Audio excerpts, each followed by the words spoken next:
Mayang punnamagpu ahan boina khoirumjari Akasbani Hakmes Salam Sonor Pau Pazari ahan bada maruiba pau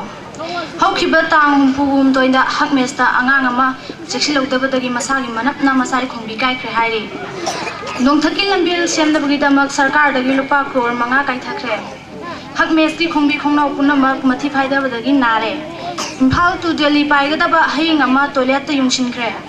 Sakhangdaba nupa ama taduna leiramle Pau macha khaina pijari Haukiba tang humpuga humdoida Hakmeski Borders amasung General ani punna pangthokiba assembly aduda Hakmeski director na speech pibudu taringaida khangaudana angang amana mi tahandana mamoi thongnaba honarakpada kanthokibadagi manata leminaramba angang amana nokpa thingatpada paithorakpa masagi manapna masagi khongbi kai khre hairi Asokpa adugi damakta khudakta director na san doctor ama kaukhre hairi akupa marolgi damak director dagi khangbiraba yagani haina director na appeal tawrakli tabiriba pawasi sono dagine Hauzi MLA amasoibiriba Sri Ranjit Singana nongthaki akut atungi lambel yang semnabagi damak sarkar dagi lupa crore mangagi senthang ama kaithakre haire hariba lambel asibu yengsinnaba oibo bina kapjeng ahum tonglaba sarang mari thadokre haire sarang singasi lambel da soengam yaudana damak kangi injection kapsinduna section na training tawraba sarang aktani haina phongdorakle Haukiba tang kuntraga nithoida Hakmeski khongbi khongnau singna director da thajilakhiba cherol amada asumna hai Hakmeski hawai kangtak asi munna thongdabadagi Hakmeski khongbi khongnau punamak mabuk nungaitaduna mathi phaidabadagi Hakmeski toilet pumba thina pumthan thalle haire athuba matamda toilet khara sagatpaga loinana hawai kangta asi khara munna thongbiranaba Hakmeski khongbi khongnau singna phongdorakle Imphal to Delhi paigadaba haying ama paiba horakpada Imphal Yongchang Hobam Lekai da leiba Sri Yongchang Maru Singagi toilet ta yungsinkhre haire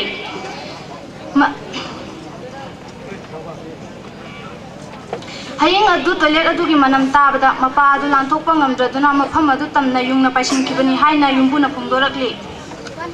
Ngarang Lamoidong Maning Lekai da leiba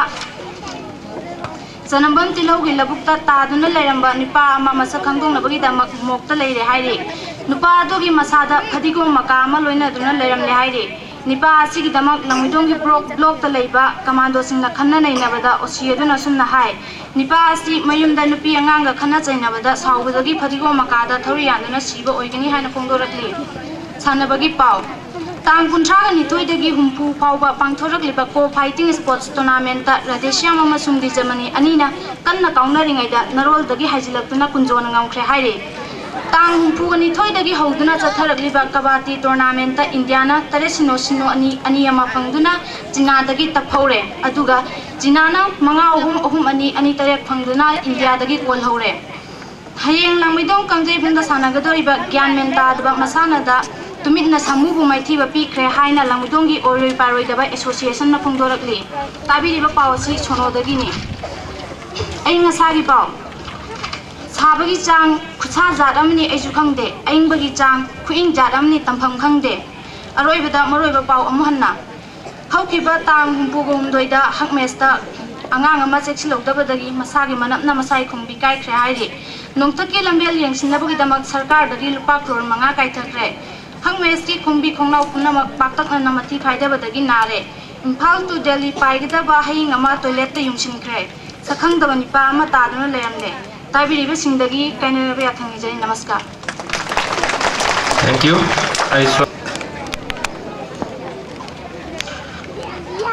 Akasbani Hakmes tarang marang ruang maitai sono chandra maying bana semjin sajanba ngaya ki oiba oithoklaba yaroitaba Pau Pazari Ahmad Malu Pau Ngarang Hebdomek ki function di school prayer tauringaida satra karana singam saraga prayer tauramle haina keramena phongdok rak Bor numita matai manau anina nabatipta chalakanda jai duga mata nacha singbu yaifa thousand bidamu haina khurambada devina manipuri nahi janta kya bola haida padagi mathawai nungaitana han ki yaure aidi phiram jenglabasu basantagi nungam daidi oizaroi haina hadaki madu haideba nupado jenen section gi casting gi jiten hazute phangbo pawmana yanglam kendra gi hanagi mantri oidamba kaudaba jami nam phongdoklai madudi chahi manga ngaibasidi orang thagi wangmada su haibaduni haina phongdokre ngarang numidang pung loina taba matamda Thauban district ki manung channa leiba Langmaidong CD Rocks manakta leiba Hakmet school gi awang thangba gate gi manga konana phadaba nupa macha du school du gi boarding da leibani haina masana phongdok chakre makata na thiumbagi thabak chathabada manak nakpadudagi mandu kelambagi che chang khara amadi check amadi nung machet naiba yauna leitum khara su recover tawkhre haidi mafam chadana man thamlambagi damak mahapu mapunsi chupa makung hamba yadana ba ns fortune ba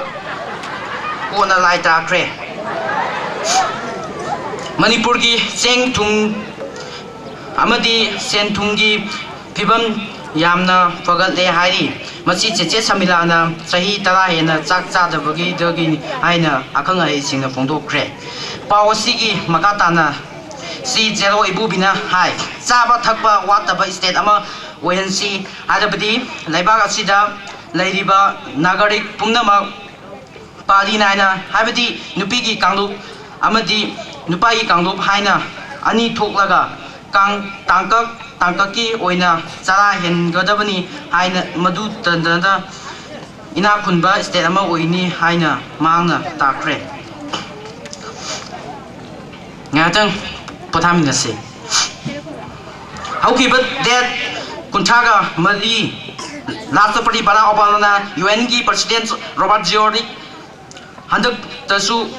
ma adum oigani haina pithibigi miyamda haiki mangna haiki wall adudi cooperations on between peoples of for a better features of democracy and supported in the concept that those who want to read the world has must do so the basis of as our teachers that are saved by the diversity of the world profession. Hauji ngagi matungda thabaki pau phangbigane juda leiba kaisingi maya fengbagi ahangba pham khada kauri thagi tolo naya paisa kunmanga deina naya paisa trangani maigi tha kigandabagi chai manga gi certificate paiba loina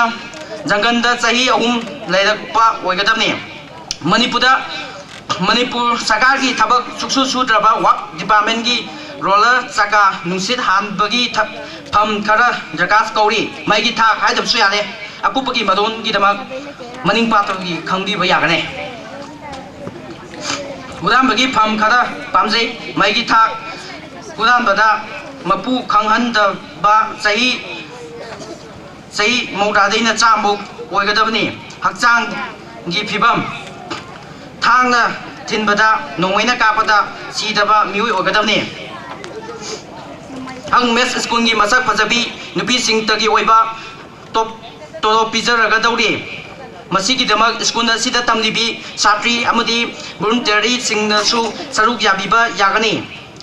sengadam magun sing muchi tv sabi maya changbi thiriba makai mati sibat kidabi suning dabi sahi ani ki certificate paibi oigadabni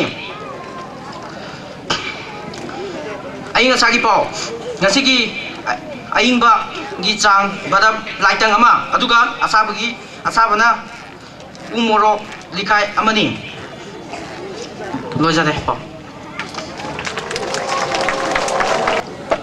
Akaswani Langmaidong hauzik hakbasi gai da pung loina ta thiba loina Manipur pau pazari hamda muriba pau ibobegi saka sakthona bi da makbul doda thajilagani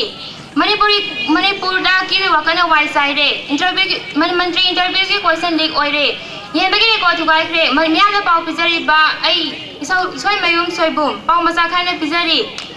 ꯏꯕꯣꯕꯒꯤ ꯁꯔꯀꯥꯔ ꯆꯥꯎꯊꯣꯛꯅꯕ ꯕꯨꯜꯗꯣꯖꯔ ꯊꯧꯖꯤꯜꯂꯒꯅꯤ ꯃꯍꯥꯛꯀꯤ ꯋꯥꯉꯥꯡꯂꯣꯟ ꯉꯥꯡꯕꯅ ꯑꯩꯈꯣꯏꯒꯤ ꯄꯥꯎꯃꯤꯁꯤꯡꯗ ꯑꯁꯨꯝꯅ ꯐꯣꯡꯗꯣꯛꯏ ꯇꯔꯥꯁꯨꯕ ꯕꯤꯙꯥꯟ ꯁꯚꯥꯒꯤ ꯃꯤꯈꯜ ꯂꯣꯏꯈꯤꯕꯒ ꯂꯣꯏꯅꯅ ꯈꯨꯕꯥ higher ꯁꯦꯀꯦꯟꯗꯔꯤꯒꯤ ꯑꯪꯀꯒꯤ ꯑꯣꯖꯥ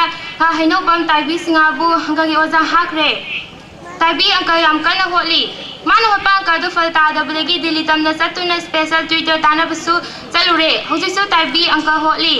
ꯑꯅꯤ ꯅꯥꯒꯥ ꯑꯅꯤ ꯑꯃ ꯄꯥꯡꯒꯜ ꯑꯃ ꯅꯨꯄꯤ ama adudagi amu speaker ama speaker di ung branded company dagi launaba ahuza ngang Philippus sample kaukre hai na ngang na phongdogli Manipur ki hi wakana wai sai re hau ham pha masang le kiu bot thala pha masang le kiu bot mangan batare kiu gotna thole kiu lohong le kiu soras sole kiu Mantri ki interview question leak oire han ba question bole pa matam da yamna lai re hai na lauk thokra pin mantri oning ba sing na mantri oina bu hona bu da paisa kya ga pisim bam thokla bage ani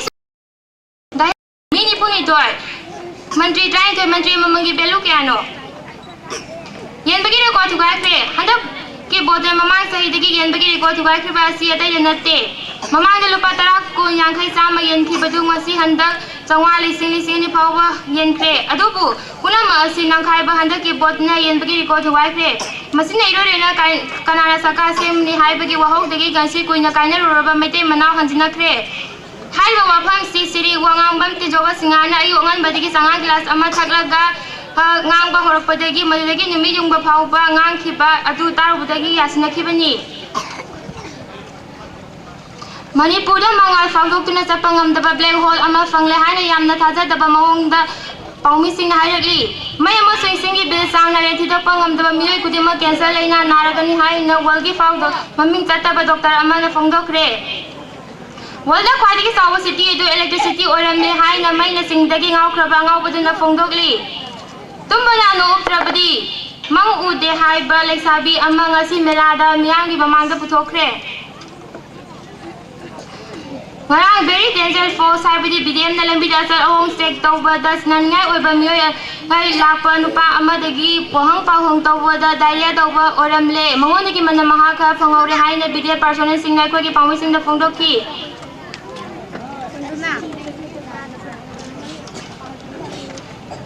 Handak ta pangthokiba MPSC Manipur Private Service Commission na lawba Manipur Civil Service Exam ki question khara internet tagi lakthoklaga mathang manau naina hangkiba du angasi pangtholiba Hadomat get togetherness on stage competition between general versus boarding section ki question ki quiz ki question ki damak thaptuna thamlamle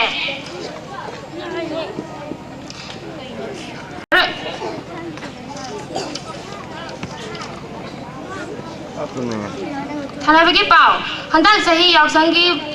handak ngarang handa pangthokiba yauksan sport meet ki miyoi singi meter chani gi lamjen da lamthapam da leptuna le hoba mau amana hanba mana khangkhre weather report Saragana thao prili piu inglagana pawli piu nong suragana satin tu piu unusa saragana satin tu piganu Arab the Mariba Pau. Ibo bigi saka sautona bila buldoza thazalagani Manipur ki wakana wai side mantri interview question leak oire yen bigi record wai kre. Thank you.